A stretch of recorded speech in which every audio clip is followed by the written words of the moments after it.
All right, welcome back. We are going to be looking at session 5 today, and session 5 is where we begin now to move from the foundation and into the walls of your business. As we described in the first session, the walls of our business is where we talk about the boundaries. How safe and secure are the walls in our business to protect what is inside from those who are outside. And so in this session, we want to talk about how to manage our relationships in our business with love.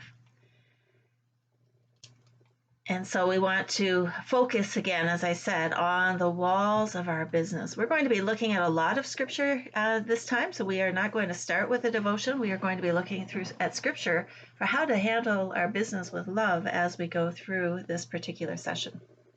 And we want to start by asking the question, what is the proper way for someone to come into a business? And of course, we hope you would say that the proper way for anyone to come into a business is through the door.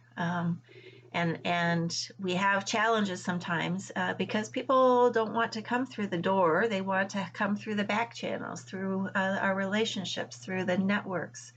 And that can cause some challenges in a business. And so today we are going to be talking about how to secure strong walls in your business to be able to protect it from those who might want to come in other ways.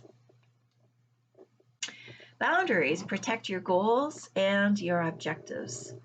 Which of these two diagrams represent healthy boundaries in business? The one on the left has the business in the middle, and the business has equal access, or all the people around have equal access to the business. Me as the owner, my friends, my relatives, and my family have equal access to the business. The arrows are all the same direction, the same size. On the other side, we have a diagram that's a little different. The business is in the center, but the only arrow is going to the owner. And then relatives, family, and friends are coming to me directly.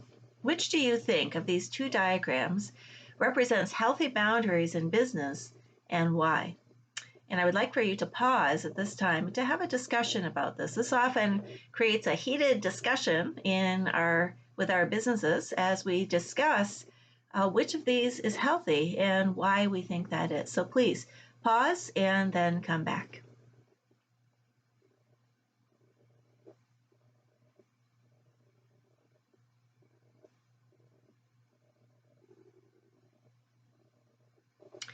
All right, I hope you had a good discussion.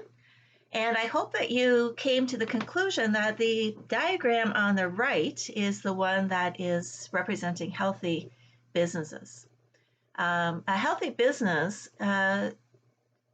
has only one arrow going to the owner as it relates to the assets of the business. The business, we often argue, does not have family. I have family. The business is a separate legal entity. It does not have a mother or a father, even though you as the business owner may have started the business. You are not the biological mother or father. You started a separate legal entity that is separate from yourself. The business does not have friends. The business does not go out for lunch or for coffee or tea with friends. They have customers, and customers have a relationship that is mutually beneficial to the business.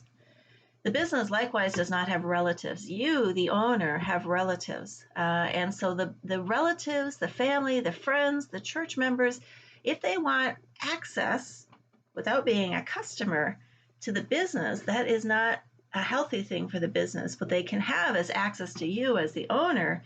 And that's what we want to be able to talk about, is how can you structure that to protect the business and yourself, and yet still be a member of a family and have friends and be a member of a church. So that is what we want to talk about. One way that we often compare this is to a bucket of crabs. I don't know where you are listening to this, but crabs are these sea creatures that have these very strong pinchers. And we want to imagine that we have a bucket of crabs that's about half full. And these crabs all want to get out. And so they have to step on each other and move around to get out. And finally, one crab gets its pincher up to the top of the bucket and gets the other one up and begins to pull out. And what happens? All the other crabs grab on with their pinchers to that crab that's getting out, and in essence end up pulling that crab back down. So how is that crab going to get out of the bucket? What can that crab do to get free? Well, it's sometimes can be seen as violent, but there needs to be a kicking of the other crabs off. There can be a dialogue. Listen, you can't hold on to me, but somebody's always going to panic and say, well, just take me with you. So there needs to be a kicking off of the other crabs so that the one crab can finally get out and get its pinchers up and get out of the bucket. And then this is what is critical. When that crab gets out of the bucket, it doesn't just go on its merry way. It doesn't forget about the family that's still in the bucket, but now it's in a position of strength to be able to help the others out of the bucket as well. But to do this, to be that crab that gets out, is a painful process.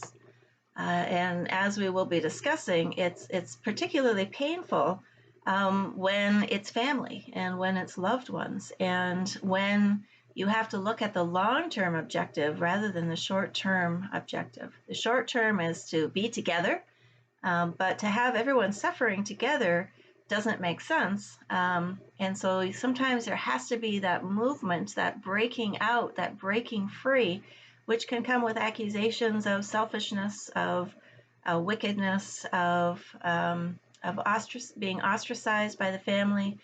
But what happens and what's critical is what happens when you do get out, that you don't forget, you don't turn your back, you understand the hurt that may have happened as you broke free, and you seek to restore those relationships by helping fellow church members and loved ones and family members out of the bucket as well. And that's what we want to talk about. How do we handle these relationships that we are in, that God has given us, that are beautiful? How do we handle them with love? And so when we're talking about love, we are using the word love as an acronym. Each letter stands for something different. Again, if you're translating this, it might not work perfectly, but for English, the acronym is LOVE. And the L stands for limits. We have limits that God has given us. We are not God. What are the boundaries of our capacity? Our financial capacity, our physical capacity, our emotional capacity, our relational capacity, and our functional capacity. What is it that we are able to do? And that means, what is it that we are not able to do? And so we'll look at that when we look at our limits. The O in love stands for obligations. What are our commitments? What are the expectations that we do need to fulfill? We do have obligations as individuals. And so what are those obligations and how can we fulfill those? The V stands for values. What is important to us? What are our priorities? While we have limits and we have obligations and we have people who are making requests of us, we also need to be working towards the values that God has given as the owner of our business and we as managers. What are the valuable things that we need to be achieving with this business to the glory of the owner? Excuse me. The E then stands for excellence. What do we do best? And that is where we want to zero our focus on to say, God, you have given me gifts and talents. You have given me this business.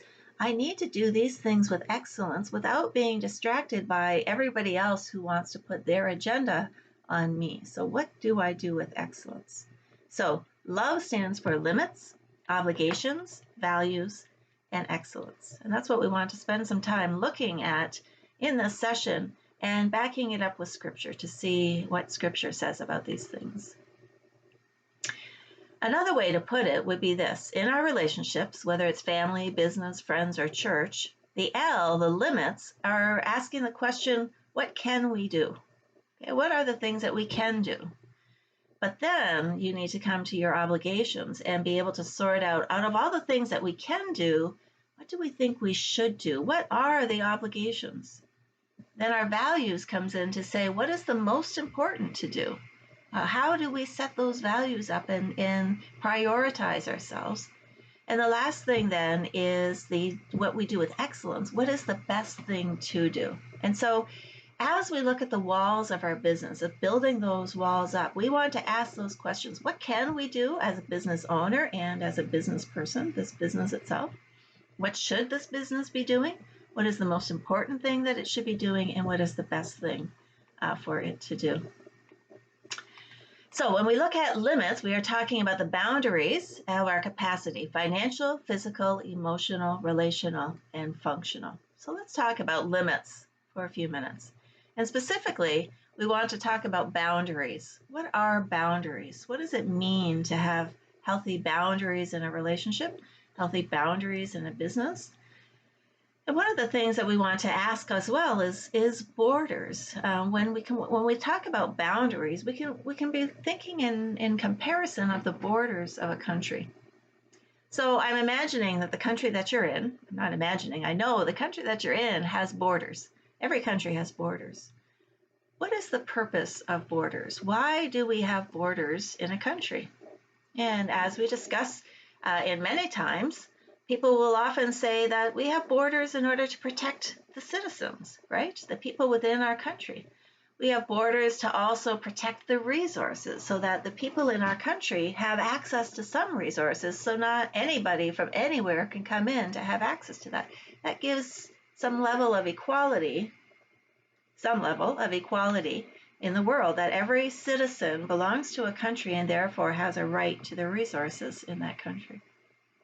Another purpose for borders is to give identity and to distinguish from others. We are from this country. That is our identity. And that means certain things, that there's an inherent culture that comes along with your country that you identify with. And so boundaries or borders help to identify the people and the culture, and also distinguishes you from others. Another purpose of borders in a country is to show division. It means this is us, this is not us. It really delineates the areas of where you can explore, and it also constrains that as well. And the question that we want to ask is it selfish of a country to have borders? Would anybody say that your country is selfish for having borders, for saying that the resources in the countries are just for you? If somebody invades, if somebody comes into your country from another country and starts taking the land, do you have the right to send soldiers and to fight and to possibly kill over that? And almost everybody where we've had this discussion in many countries, in many different places, almost universally, the answer is no. The country has the right to do that. It is completely the right of that country to protect its borders, to protect the citizens, to protect the resources, and to show division, to say this is ours and you can't touch it. It's not selfish. And so if that is true, then we want to look at what does this mean for business? Is it proper? Is it okay for a business to also have borders, to protect the assets of the business, to identify that business and distinguish it from others in a similar area, to show division, to say, no, this belongs to the business. You have no right to what is in this business. And unfortunately, in a warm culture, and most of Africa, most developing countries actually, are considered to be a warm culture. What does that mean? We talked about it before, but just to explain again, a warm culture is a culture that puts the community over the individual. Okay, the community has a higher value than an individual.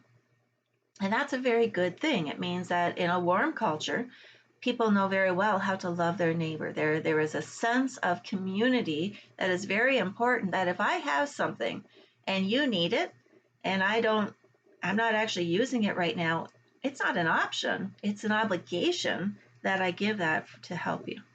Now, this is a beautiful thing when it comes to individuals and family, but it can be detrimental to a business, because a business, again, doesn't have family, it doesn't have relatives. And if everybody has access to that business, if there are no boundaries or borders, that's going to be a big challenge for that business. A cold culture, by comparison, for example, Europe or Western Europe and North America, says that the individual is more important than the community. Just because I have something and you need it, my question would be, you need to do the work that I did in order for so that you can also have it. It doesn't help for me to just give it to you. You need to work for yourself. And so a cold culture emphasizes personal responsibility. A warm culture emphasizes love for community. Both have their strengths and both have their weaknesses. Well, for business, a warm culture is more difficult in terms of running, keeping good boundaries, because it's more difficult to say no to the community. And yet, when we think about borders in a country, there's no thinking twice about it. It is logical. It makes sense. You need to protect the assets of the country. You need to protect the citizens. And we would argue that the same is true for your business. Your business doesn't have family or friends. You, as the manager, God is the owner, need to protect that business so that it can continue to do what God has intended it to do, right? The kingdom of God purpose, perspective, and impact, so that it can continue to do that to help people flourish in your community. And if you don't have boundaries or borders, that business will break down very quickly. So we need to think through our limits. What are the boundaries of your capacity? You are not God. So what is your financial capacity? How much money can you actually give to friends and family and neighbors? What is your physical capacity? How much can you be available to be helping people day and night? Sleep is critically important to your physical health. Emotional boundaries of your capacity. What not only is sleep important to your physical health, but also to your emotional health, but also how much stress and strain are you under, and what are those limits? What are your relational limits? How big can your family actually grow? How many people do you have the capacity to mentor, to take in? And at what point do you say that this is having an emotional strain and therefore I've reached my relational limit? And then functional capacity, your functional limits that actually allow you to fully function in every way. We need to understand what our limits are, both personally as well as for the business. Can you and your business do everything others want you to do? What can you realistically do? And in setting our limits, in coming to an understanding of what we are able to do, we need to make sure that we understand this, that limits are not selfish, they are not disobedient, nor are they rebellious. And I know that sometimes in a warm culture, family or church members may say those things when you set limits and when you say no. But we need to understand that when we are protecting this asset, which is myself, when we are protecting the asset of our business, that's not a selfish or disobedient or rebellious thing. You're doing it for the protection so that flourishing can continue. We don't set limits as a sign of anger. Sometimes we might do that. We lash out because we are emotionally strained or physically worn down. But limits should be set not at a time of anger, but at a time when we are peaceful, where we can really realistically look at our boundaries and set those. We don't set them because we are angry at a person. We set them because, again, we are trying to protect this asset that God has entrusted to us so that it can continue to perform as He intended. Limits are not used to cut off or isolate people. Again, we're not doing this out of being mean. I remember our very first class that we taught this to in Liberia, and we had our graduation, and this class, this particular session on boundaries, has been the favorite of business owners since we've started teaching it. And one of the members of the graduating class came forward, and when asked what was the most important part of this course for you and for your business, this woman said, this class taught me to be mean. And I cringed. I thought that's not what the intention was. But she went on just to tell the story of how she has set limits in her family. And her family has said that she is now mean, but she's talked about the ability of growth in her business, as well as the ability of growth for her family, for her children, which has been critical. So it's not designed to cut off or to isolate. The desire of setting limits is for flourishing. It's not meant to produce guilt, fear, or resentment. Instead, limits can be seen, or should be seen, in this way. It's a way to provide discipline and structure. We know that the Bible tells us that discipline is painful, but it is necessary. And so sometimes we need to discipline ourselves and create that structure so that there can be that protection. Similarly to a country. When a country uses the army to set the guidelines, the boundaries, the borders for our country, there is a painful process in that. And it takes disciplined people to be able to enforce that. But it's critically important for the success and for the flourishing of those inside. Limits are best when decided before they are tested. It's better to have a sit-down meeting with the family and to talk about these are some new limits that we are putting on this business. This business does not have family members. It doesn't have friends. And so these are some of the changes that are going to happen. That is better than when somebody comes and says, I need this, and you say, I'm sorry, we can't help in that way. It's better to have this discussion prior to somebody having a need than trying to address it when the need is there and the emotions are running high because of that need. Limits are a way of surviving and of thriving. I've seen so many businesses break down because of a lack of limits. I remember one woman who was pregnant at the time. She was running a very good business, and we gave her a loan for her business. And right after she received the loan, her father died. And within 6 weeks, her mother died. And then about 4 weeks later, she gave birth to her child. And all the money went for the 2 funerals and for helping her while she was not working with the child. And so that business closed. And so setting limits and to say that a business doesn't have funerals. You, as a business owner, have members who die who you want to contribute to. If a business is going to thrive, it needs to have those limits put into place. But we also need to remember that limits are able to change. You can set a limit, and you can be starting. What I found with my children growing up is we needed to have some strict limits. And then over time, you can loosen them, you can change them as they grow, as they develop. And so limits are not concrete.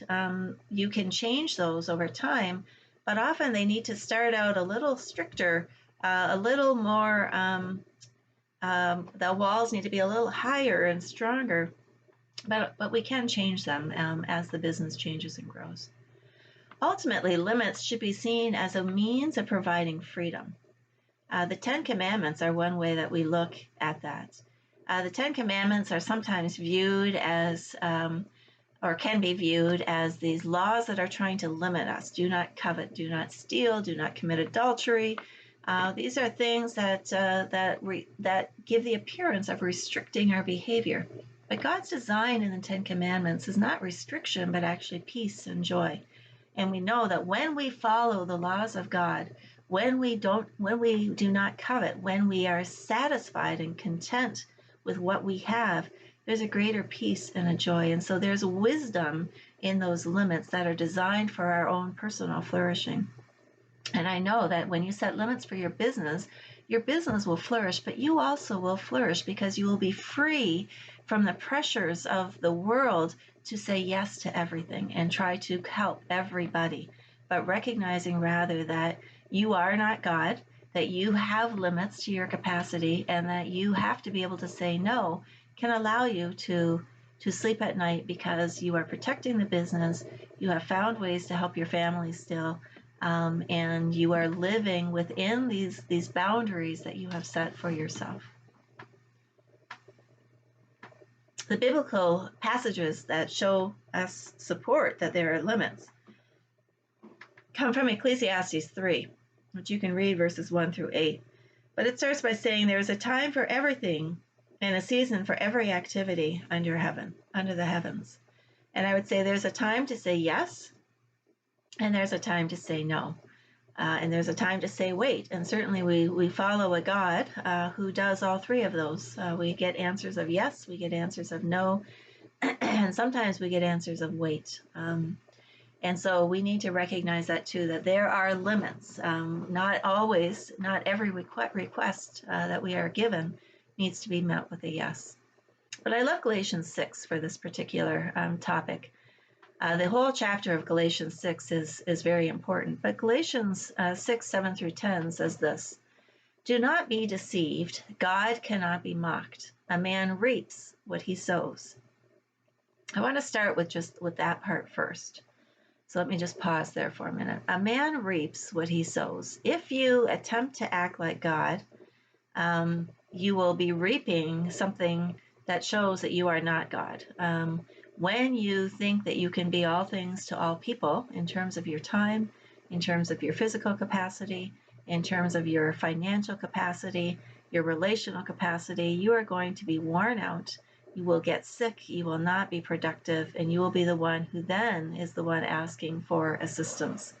So be careful what you are reaping. Remember that you are not God. God cannot be mocked. And don't deceive yourself into thinking that because you are a Christian, therefore you are like God. That is very, very, very false.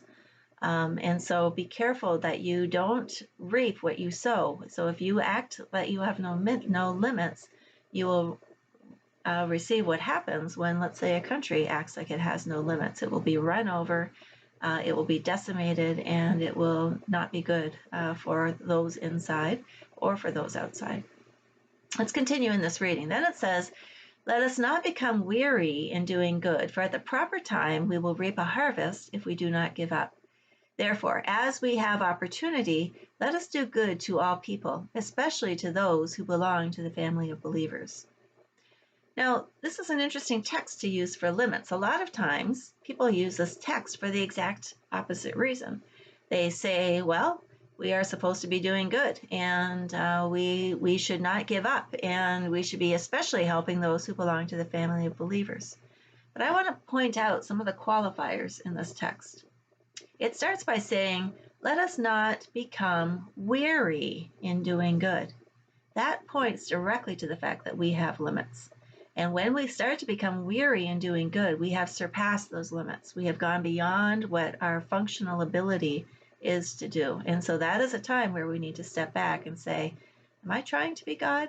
Am I doing for others what they should be doing for themselves? Am I actually interrupting God, who is trying to do a work through somebody because I'm trying so hard to help them? Then it says, therefore, as we have opportunity, let us do good to all people. Again, the key qualifier in there is not saying that we need to do good to all people. It's as we have opportunity. Not every opportunity is one that we should take, and everybody would agree on that. We have to weigh out the opportunities that are before us, and we need to decide what is within our capacity, and therefore it is a real opportunity for us to do good. And to do good to all people, but especially to the church. But it means that we need to understand what our limits are so we can understand what our real opportunities are. And so we need to remember those words, that the Bible is reminding us that yes, we want to help and we want to be generous, but we need to do it within our capacity and understand very fully what that capacity is.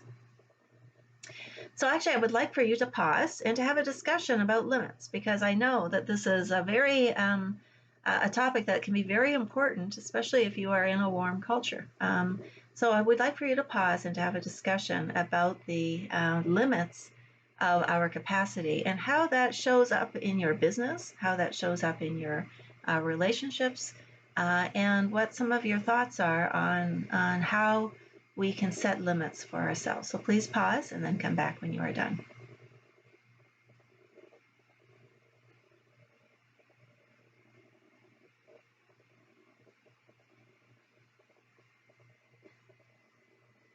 Okay, I hope that you had a good discussion. We want to come back now and to move on in love, now to the O, which we say is obligations. And in this one, we want to answer the questions, what are our commitments? What are the expectations that are on us as it relates to loving people? And the question that we also ask in this is, what do you think you should do? What are your obligations? In order for us to sort out what our obligations are, because each of us is different, we all come from different families, we are in different communities with different needs and opportunities, there are some ways that we can approach this to sort out what are our obligations. And one of the ways that we do that is by looking at two very little words, the word for and the word to.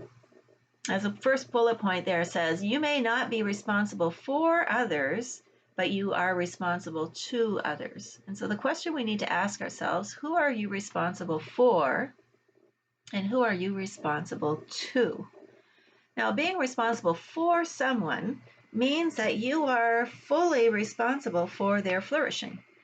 Um, you can pause if you want to have a discussion of this, but for the most of us, we say that we are responsible for our children, especially when our children are young and are not able to care for themselves. Are we responsible for our children their entire life?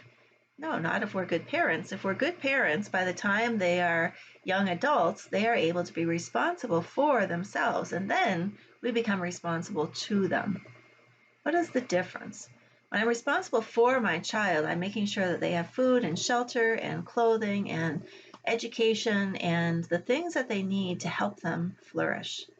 When they become an adult, I am responsible to them as a parent. But I expect them to provide for themselves, to take care of themselves physically, financially, emotionally. And my training of those children should have covered those things so that they can take care of themselves. But I am responsible to them. I have a responsibility to them in terms of my love for them, in terms of being a good person and continuing to maintain a healthy relationship with them. But my expectation is that they are responsible for themselves. We are also responsible both for our spouse, but also to our spouse. And I would say that we are more responsible to our spouse than for our spouse. Our spouse is hopefully an adult who is able to also take care of themselves physically, take care of themselves emotionally, take care of themselves spiritually, take care of themselves financially. But as a couple, we work together on some of these things. Emotionally, we help each other out. We talk and process things. Spiritually, we pray with each other. We encourage each other. Financially, we pool our resources, or we should, so that we can meet our goals as a family together. If my spouse becomes sick, I will definitely be responsible for my spouse, to help my spouse in a time when they're not able to help themselves. So a marriage is a unique combination of both for and to. But if your spouse wants you to be responsible for them, and therefore they sit and they do nothing and they expect to be served hand and foot, I would say that that is not a healthy adult relationship. And so that's where we need to really be able to say that as a couple, we are to be stronger together. We are to be greater than the sum of our parts. So when a married couple comes together, they are to be able to produce even more than they could as single individuals. So if one person is expecting the other person to carry them, we're not really fulfilling what God intended with marriage. What about parents? Are we responsible for our parents, or are we responsible to our parents? Well, generally, we are responsible to our parents. We are responsible to honor them and to love them.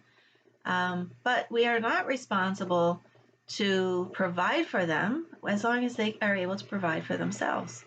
We are not responsible to care for them and all of their needs unless they are unable to do that for themselves. My mother is 84 years old at the time that I'm recording this.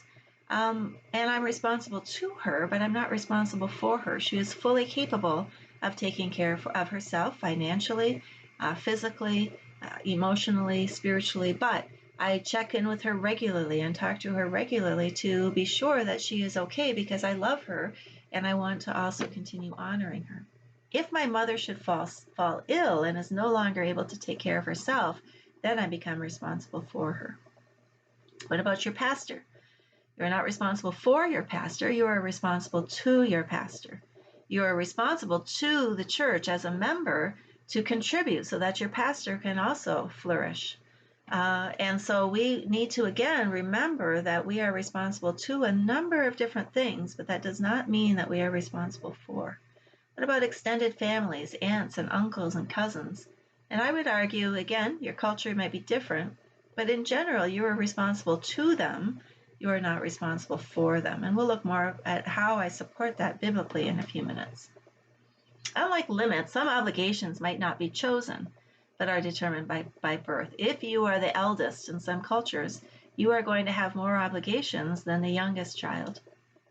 If you have a sibling or a parent who is physically or mentally disabled, you may have more obligations. So it depends on a number of different things as you look for who you are responsible for and who you are responsible to. We can't assume that everybody is the same based on the relationships. As we think about our obligations, we want to look at Moses as an example and ask the question, which we will have you discuss in a few minutes, but who is your Jethro? Moses had limits as well. And Jethro was his father-in-law. You can read this in Exodus 18. Jethro watched Moses just bending over backwards to meet all the needs of the people that he had taken from Egypt. And Jethro said, "You're not able to do this. You need to delegate. Get some other people who can help. You help with the most difficult cases. Understand what your limits are so that you can flourish, but put more people also to work, because work is actually a good thing. And it's something that more people can get enjoyment from if we all come together." Jesus also had dear friends that were close to him that he could process and disclose some of the weights of the obligations that he was carrying. And sometimes we need that as well. So who is your Peter, your James, and your John that you are able, like Jesus needed to do, to talk through some of these obligations? Because sometimes we are so deep into these relationships, it's very difficult for us to have objectivity, and we need people outside who are objective, who we can talk to, that we can process with, that we can get some objective information from. For these texts, we go back again to Galatians chapter 6, verses 2 through 5. Galatians chapter 6 says this: "Carry each other's burdens, and in this way you will fulfill the law of Christ." And later on in verse 5, it then says, "For each should carry his own load." And I want to just stop there and talk about that for a minute, because it could seem at least, that Paul is a little bit confused. First, he says, carry each other's burdens. In this way, you fulfill the law of Christ. And then he says, each person should carry his own load. What is the difference between a burden and a load? Well, theologians say that the difference has to do with the extraordinary nature of a burden. Every person has a load. Every person God has created in his image to be a co-creator with him, not an employee. God has an expectation that we are going to be fruitful, that we are going to multiply, that we are going to fill, subdue, and reign in this earth. And that is given to every person made in the image of God, whether they acknowledge God or not. That is our load. But there are times in life when we experience extra burdens that become very difficult for us to manage on our own. And it's at that time that the body of Christ steps in to help each other, to carry each other's burdens. One of the examples that I like to give when I'm teaching this class is to imagine, for example, that I am pregnant with twins. Okay, I'm 9 months pregnant, and I'm carrying my pen, and I drop my pen, and I'm looking down at the floor, and it's very difficult for me to get down and to get back up because I'm so great with child. And I look at the person who is next to me, and they look at me, and they smile, and they bend down, and they pick up my pen, and they give it back to me.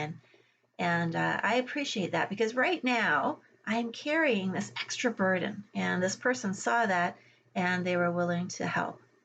Now pretend that it's 6 months later, and I've given birth to the twins, and they're healthy and well, and I'm healthy and I'm well, and I drop my pen again.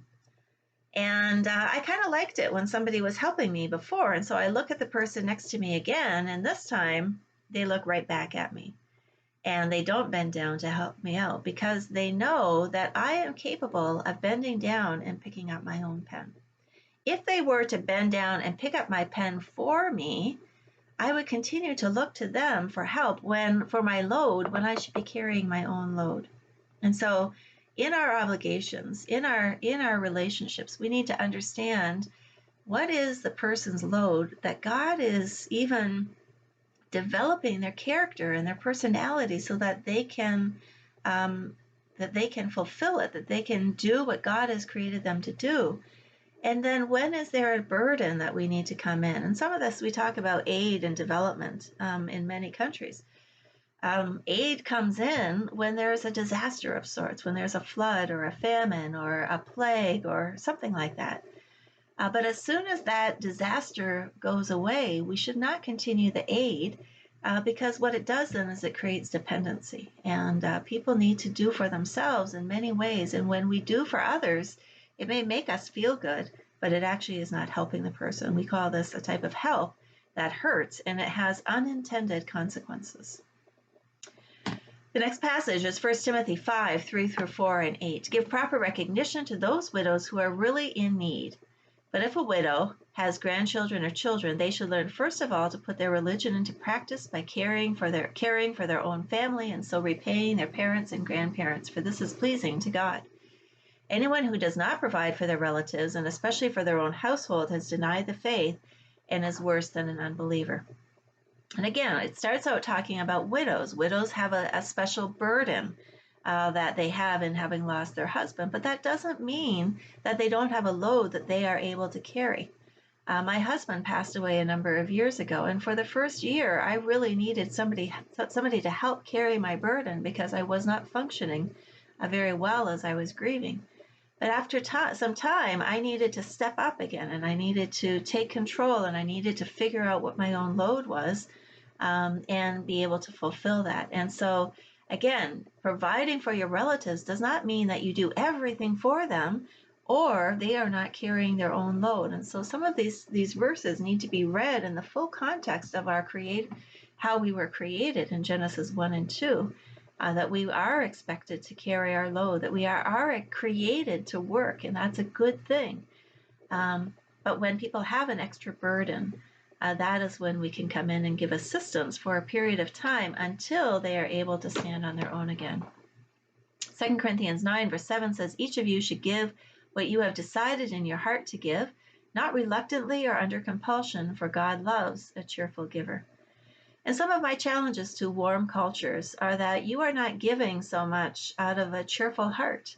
You are not giving out of a sense of joy or a sense of gratitude to God for how much He has given to you.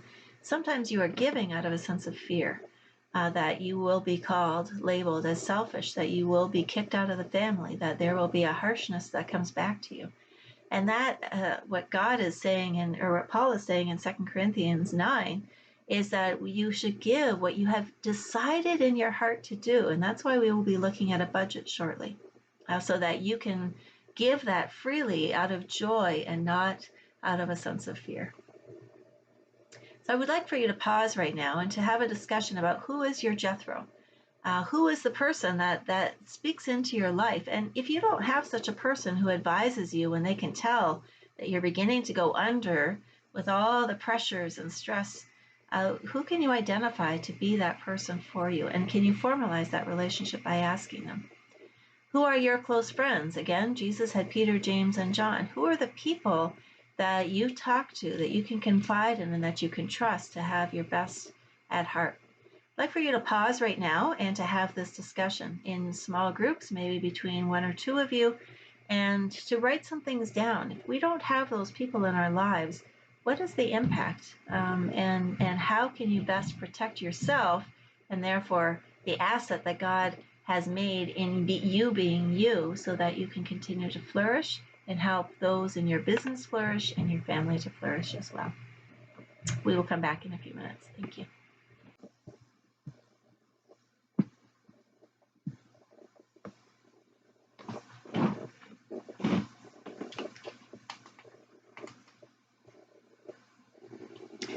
Okay, I hope you had a good discussion and are coming up with some ideas for how you can set limits for yourself and to also know what your obligations are. Now we want to move on to the V in love, which stands for values. And in this area, we're going to be asking the questions, what is important to us and what are our priorities? What is the most important thing to do? And of course, one of the things that we know is that we have some stated values that we have been raised with or that the church has taught us, but that doesn't always show in the way we live out our values. And so we need to look at both what we believe should be our values, but then what do we actually live out? And see if there is some discontinuity in there that we need to bring together so that we can be living out what we actually believe to be the right thing. There are different values that we could have. Christian values would be our relationship with God, our relationship with our family, with our church, neighbors, in our community. It would be a value of discipleship, of being a disciple and of making disciples.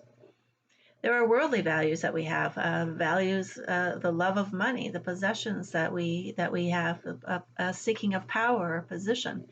And those are sometimes values that we wouldn't want to admit that we have, but that's actually how we're living it out. And so we need to really assess what is important to us and do our priorities align with our values. Values are the personal characteristics that we want to build on and develop. And oftentimes, these are long-term investments that we're making in ourselves. We could have a value for education, and that's going to be a lot more long-term value than it is to enjoy family time, which is something that we could do maybe on a daily basis. And so we have to really have a good understanding of what it is that we value and how do those values show up in our life. Matthew 6, verse 21 says, wherever your heart is, there the desires, wherever your treasure is, there the desires of your heart will be also.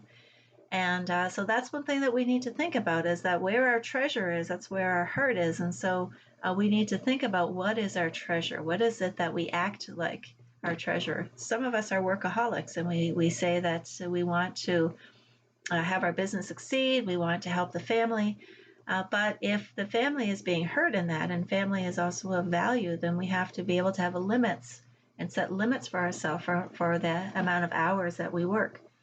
Some of us believe that our calling, our vocational calling, is different and separate than our calling to be a spouse or calling to be a parent. And so we may spend more time, again, being a pastor or being a business person or whatever our work is, and we may neglect our other callings, but we have multiple callings and multiple values in our life.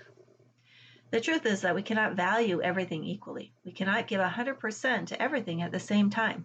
You cannot say that you value things equally, and so you have to look at it and assess, where is it that you are able to increase, or where should you decrease, and continue to have that in the back of your minds. Personal decisions are best made with input from others. So talking to your spouse, what are our values together as a family? Talking with your children, how do we use our time that communicates the values that we say that we have? Your values and the related decisions that you have may develop over time. They may change over time as well. And as I said earlier, there can be a tension between short-term values and long-term values. You may want to grow your business, and right now it may take a lot of time for you to put in with the long-term goal of helping your children get an education. If that is communicated to the family and they understand that the sacrifice they are making now is something that will pay off in the future, then that's something that we can work together on. But again, having those conversations and really assessing what our values are is important. I'd like you to take some time to write down the 4 things that are the highest priorities in your life, and then reflect on whether those 4 priorities show up in your calendar as real priorities, or if you need to change your schedule to match your priorities. So I'd like you to pause and just spend a few moments in silence and thinking through, what are the 4 top priorities in your life. Once you have those 4 down, then think about your calendar and your day-to-day schedule, and does your schedule match what your 4 priorities are? And if not, what is it that needs to change? Either your priorities need to change, your values, because you're not living out what you're saying, so there's other values at work, or your calendar will need to change. So please pause, take a few minutes, and do that.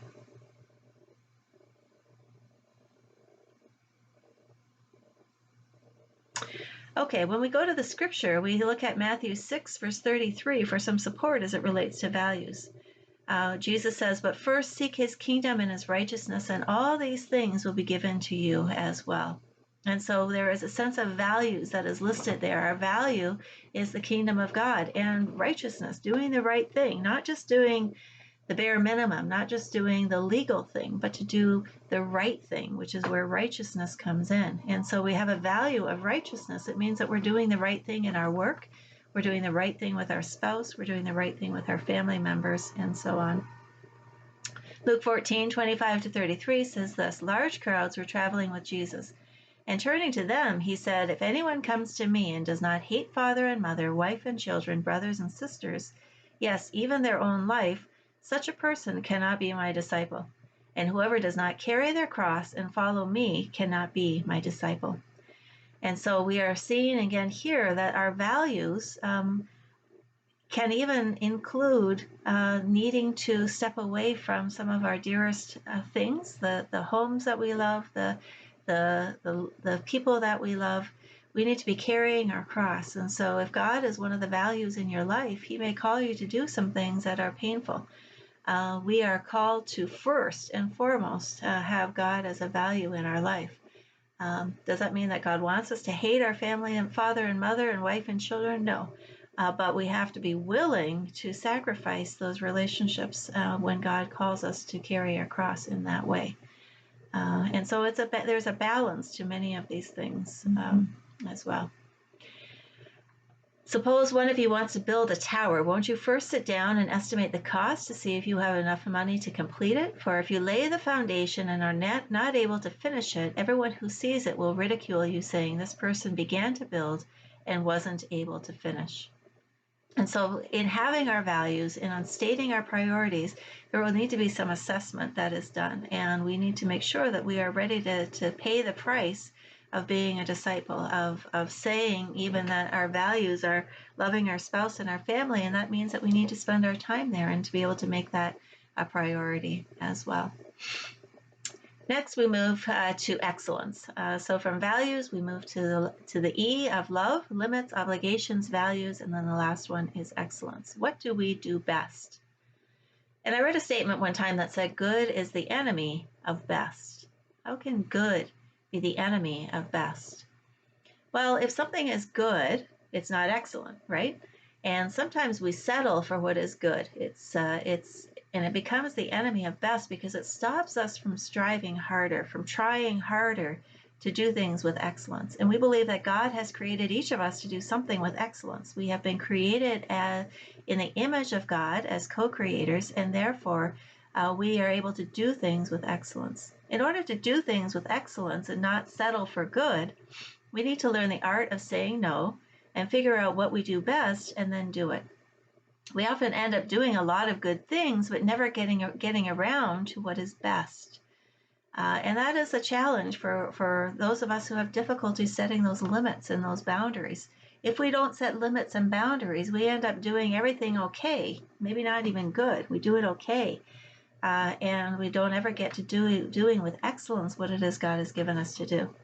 Oftentimes, especially people who are gifted and who are willing and available, get pulled in many, many different directions. And people take advantage of their gifts to some degree, but without setting those limits, they are not able to achieve what God might have them achieve by saying no to some things that other people can do so that they can focus on what they are able to do with excellence. So we'd like you to make an honest assessment of your talents and of your limits. Practice wise stewardship of the gifts that God has given you. Seek a high return on the investment. If there are things that you're involved in and you wonder, why am I doing this? What is the return on the investment of my time and of my talent in this? Then maybe you need to walk away from those things. But make sure that you are getting a high return on the investment of your time, treasure, and your talent. Let your yes be yes and your no be no. Don't say yes to something and then do it okay. Make sure that you are able to fully commit to it. That is a challenge that we have, especially when people put pressure on us. But that's why we need to make some of these decisions about our limits as it relates to our time, our treasure, and our talent. Base everything you do on the biblical truth about God, about self, and on others, and let people speak into that. There are many times when people will let you know that you are doing something with excellence, that you have a capacity to do something with excellence, and we need to build on those things and reduce those other things that maybe somebody else could do with more excellence than we are, if only they were given the opportunity. Matthew 7 verse 7 says, "Ask and it will be given to you, seek and you will find, knock and the door will be opened to you." And so we need to ask for God, what is it that you want me to do with excellence? How can I seek that thing that you have created me for and to do it well? And God will answer those through people around us, through the opportunities, and sometimes through the Holy Spirit. Ephesians 4:15 and 25 says, "Instead, speaking the truth in love, we will grow to become in every respect the mature body of Him who is the head, that is Christ. Therefore, each of you must put off falsehood and speak truthfully to your neighbor, for we are all members of one body." And sometimes we need to be able to speak the truth in love in order to learn what we do with excellence. We don't like to hear that there are some things that we aren't excelling at, that somebody else may be able to do better, but that feedback is helpful for us. Proverbs 9 verse 8 says, "Do not rebuke mockers, or they will hate you. Rebuke the wise, and they will love you." And so in learning what we do with excellence, there may be some rebuke that's involved. There may be some salt that needs to be spoken in order for us to continue to move on the path that God would have us move. I've had that happen by many people many times in my life. And while it can be difficult sometimes to be rebuked or to be pointed in a direction that was different than what you thought, in the end, we love that because it will get us going to where God wants us to be. So your assignment for the next session is to evaluate your business in terms of it being separate from you as an owner, as this relates to others having access to the business. So what are your limits? What has been the history, and what are you wanting to do? What are your obligations? Who are you responsible for, and who are you responsible to? What are your values, and what do you do with excellence? And what does the business do with excellence? Answer the following questions. What are you willing to do to make your business healthier? What difficult decisions will you be willing to make? If we remember that crab bucket, it's not easy to kick off the other crabs. It's not easy to cause a family member or somebody else to say no to them and know that they won't like the answer no, and they in turn may come back on you for that. But what are you willing to do to sacrifice in order to help your business become stronger so that it can flourish? And through that, your customers will flourish, your employees will flourish, and your family will flourish. If you are not currently on a salary, then what we are going to do next is to go through personal budgets and decide what salary you need and what your business can afford to pay you at its current stage of growth. Then we would like you to make a commitment not to use the business funds once your personal salary is used up. And so there are two parts of this assignment. First is having to do with boundaries and setting limits with love, your limits, your obligations, your values, and your excellence. But in order to do that, once we assess what we can do financially and in other ways, then we want to be able to put ourselves on a budget. And in order to do this, we have to have separate accounts. If all the money goes in one pocket, the money for both you and your family as well as for your business, it's going to be a challenge for you because you will keep going to that pocket, and at a point in time when you need to replace your inventory or your stock, you'll go to that pocket and it will be empty. And so that's something that we want to say is that your business money is your business money, and you as the owner of the business or the manager, God is the owner, the business is able to give you some of the money, but it has to be controlled. There has to be limits to it, and it should be based on your obligations, how you set your budget for yourself. And so when we cross the boundary that we set, then we end up having challenges financially in the business. Some things that we tend to do as business owners is we tend to use our own inventory without paying. We have a provision shop and we just run and grab some sugar when we need it, or somebody comes over and we run and grab this or that when we need it. And that ends up eating the assets of the business. Another thing that we do is we are nice now instead of being nice later. And again, the short-term ability to help somebody now who is in need means that you might not be able to help them later to a greater extent as you provide a job for somebody and allow them to continue to earn money that will help the family for a longer term use rather than giving a fish for a day, as the analogy goes. And so we believe it's important that every business owner sets a salary. Often I will ask this question at this point of the people who are listening: how many of you have a salary for your business that you receive? And almost nobody puts their hands up. Then I will ask the question: how many of you take a bit small from your business every single day? And almost everybody puts their hands up. And what we're not recognizing is that we are taking a salary for ourselves. We just haven't measured it. We haven't quantified it. We take whatever we think we need, and then we are surprised when the business goes down in value and assets because we have not been replacing. We've been taking more than the business can afford to pay us. So it's important for business owners to take a salary from the business. Owners should see themselves as employees who receive a set salary each month to avoid the temptation of taking more than what is in the allotted budget. And so your business should have a budget, and you and as your family also have a budget. Strategies to implement separate accounts. How can you do this? Options would include the use of separate bags. This is the bag that I use for my business, or boxes or bank accounts, or however you want to keep your money separate. But this is business money and this is personal money. And the business should not take from the personal money. The personal family should not take from the business money. And so those two should be kept very separate. And however you want to do that, we've had people use envelope systems. But of course, it's safer to put those in banks. If you have a personal bank account and then a business bank account, it makes it very easy to keep that money separate. And then learning to save, of course, is also important. I want to read you a story because sometimes people will say to me, well, that's a North American thing to do, to set a budget. And it's really not. It's a people thing to do. It has to do with being stewards of the resources that God has given. And this is a story that I ran across in the Fly Africa magazine. This was a 2016 issue. And it's the story of a young woman. I believe she grew up in Ghana, but I'm not sure. Her name is Charity, and she tells the story of how her family taught her about finances. So let me read this to you. This story is also in your manual. A young lady named Charity went through a socialization process, which was one of the most important parts of her upbringing. Her earliest recollection of this process as a little girl still brings a smile to her face and tears to her eyes. She said the entire family, mom, dad, brothers, and sisters, would sit down the first Sunday afternoon of each month at the table after church and after Sunday dinner. We didn't have much money. We would always take a look at Daddy's monthly paycheck and then start doing our homework. For example, she said, financial planning and income allocation. Both parents' paychecks were earmarked for all the current bills. After that, the upcoming expenses for the month were estimated. Her father's income was also allocated for certain key categories, such as groceries, and she says they ate a lot of beans at certain months when they had to make it for less.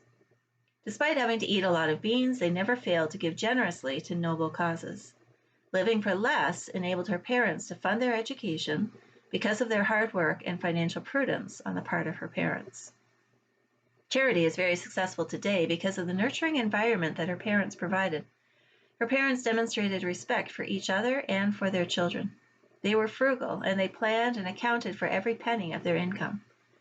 The children were treated as adults rather than infants, and were always involved in the Sunday family planning meetings.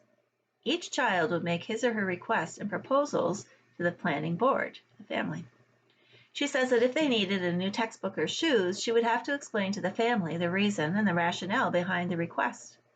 Each child had to plan for the meeting and conceptualize a logical theme for the funding. And if one could not, then no money would be earmarked for that item. Charity wondered, imagine if all children grew up in such an environment. They would have leadership skills in knowing how to run business meetings, disbursements, how to budget, and empathy for the needy before the age of 10.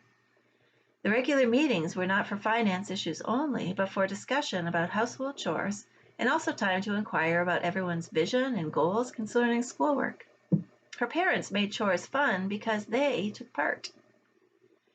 Charity is much more successful and financially better off than her parents, but she trains her children in the same principles and manner, and her children also appreciate them a lot. She began planning for her kids before they were born. The fact that Charity and her siblings knew about family obligations made them even better planners and investors. The question is, what if Charity's parents had different standards? For example, what if they had a six-figure income, did little to no budgeting and planning, and were hyper-consumers? they would have communicated a very different message to their children. Their children would be spoiled. They would expect things to be done for them no matter the cost. All income would be spent on consumer goods, and the kids wouldn't be appreciative of their parents because they didn't teach their parents, let alone help them think about a noble cause. Parents must take time to share those values. It's not difficult to do. They can be creative about explaining what money is and its alternative uses. After all, Charity says, there is magic in compounding of interest and dividends over a lifetime of investment. And so this is an excellent example of parents who set a very clear example by showing, first of all, what their paycheck is. Oftentimes, spouses don't even know what each other is making. I often joke that in Africa, the two become one in all ways except financial. When people get married, it's not unusual for the husband to hide from the spouse what he is earning and vice versa. And so there is not a goal or a transparency in order to be able to set goals for the family, let alone what the children are seeing. So here, Charity's parents did that. They showed the paycheck. Okay, now we're going to take care of our bills, and now we're going to set aside for this next month. What's going to need to happen in this next month? The children have to make their case. They have to legitimize what it is that they're doing. As we move more and more to a cashless society, this becomes difficult to do. Children begin to not understand the value of money. They see things on our phone and expect us to be able to produce things just through touching buttons on our phone. And so we have to become more and more intentional to teach them the value of budgeting, the value of giving, the value of loving our neighbor, and the value of not hoarding, what the Bible says, but to continue to be generous as well. On this next slide, I'm going to read an example to you, an activity of a true story that happened to me in one class that I was teaching. And we went through this time together where we talked about limits and obligations and values and excellence and how to protect our business. And so what I would like for you to do once I read this activity is to brainstorm what would you recommend that this person do to honor his family and to maintain boundaries in order to protect the separate business money. And here is the story. There's a man named Isaiah who attended a business training like the one that you are in. At the training, he learned about the concept of separate accounts. After the session that day, he learned that his brother's son was sick and needed to go to the hospital. Now, just a side note, he was not seriously sick. He had malaria, but it was not a life and death situation. His brother asked him for money to help pay for the services. This man was distraught because the only money he had to help his brother and nephew was his business money, which he wanted to protect so that he could put into practice what he had learned that day, keeping separate accounts. The business does not have family. The man himself has family, so how could he do this? He decided that he needed time to think about what he could do to help and told his brother to come back later. So as a small group, I would like for you to brainstorm all the possible options for solving this man's dilemma. And again, the question we want to ask is, what can this man do to honor his family, maintain boundaries, and protect the separate business money? And when you come back, we will see what you came up with and see how it aligns with what Isaiah actually did.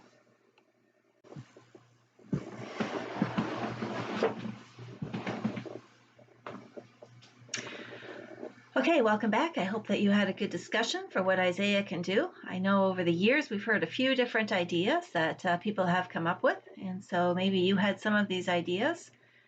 Some people have said that he could take a loan and that he could help his brother out, but not touch the business money, take a personal loan that he has to pay back at some point. Some other people have said that he, after taking the time to think about it, he could give just a little bit and encourage him to also talk to other family members, not to take the full responsibility for the son.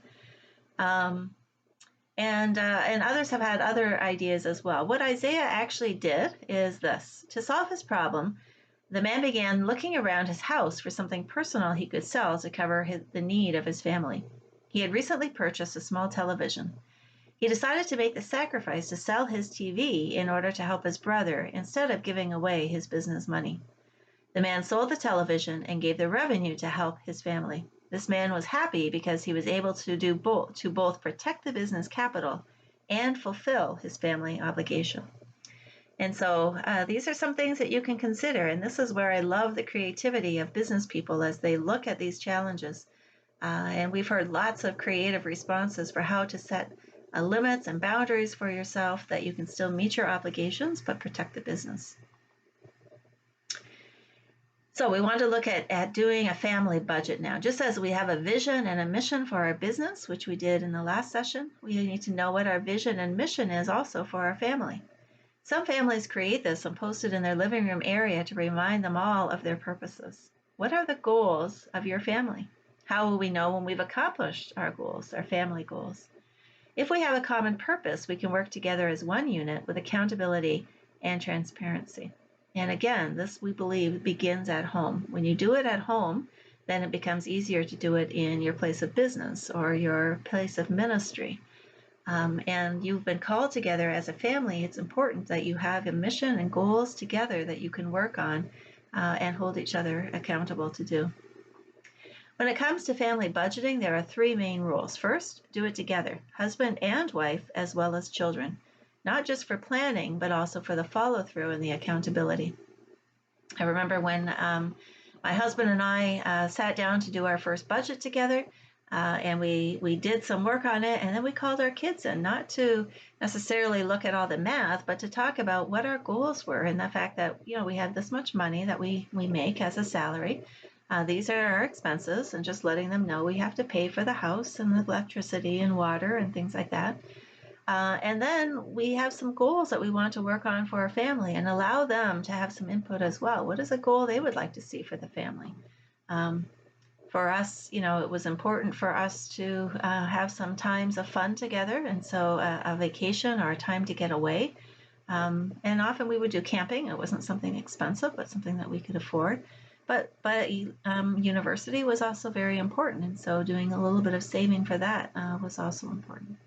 So doing it together and involving the children in that is important. Second is to have a goal. Know that there is something positive that will come because of the discipline.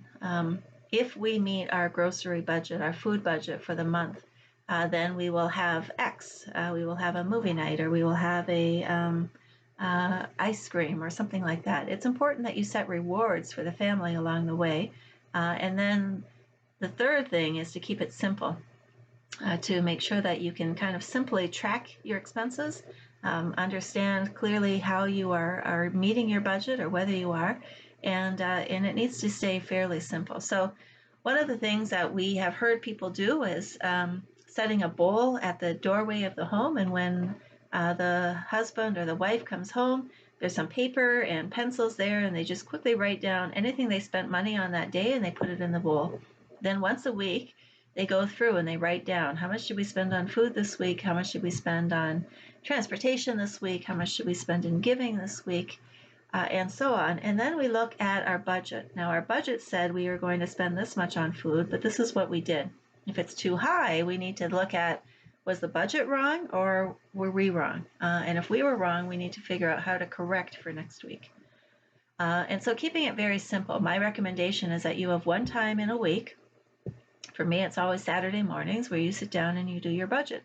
And you take a look at what the spending was in this past week, and you compare it to the budget, and then know whether or not you're on course for the month or whether you need to do some correction. The rule of thumb for your budget is 50-20-30. 50% of your income should be for your fixed costs. And that's something that we'll talk about more in the next session, but essentially your fixed costs are those bills that you have to pay that are not negotiable. So those are things that you have to pay regardless. You don't have a lot of control. So your rent usually, your utilities, your school fees, things like that. 50% of your income should go for that. This was a surprise often for people. The recommendation is that 20% of your income goes for financial goals, so your savings, to make sure that you can handle it if you come to a time of crisis where you're not able to have your salary. The recommendation is that you have 3 months of your fixed costs in savings for an emergency. And the same is true for a business, but for a family as well. If somebody becomes sick and is not able to work, And if you don't have provisions for that through paid time off, then you want to be able to have an emergency savings to fall back on. So 20% of income for financial goals.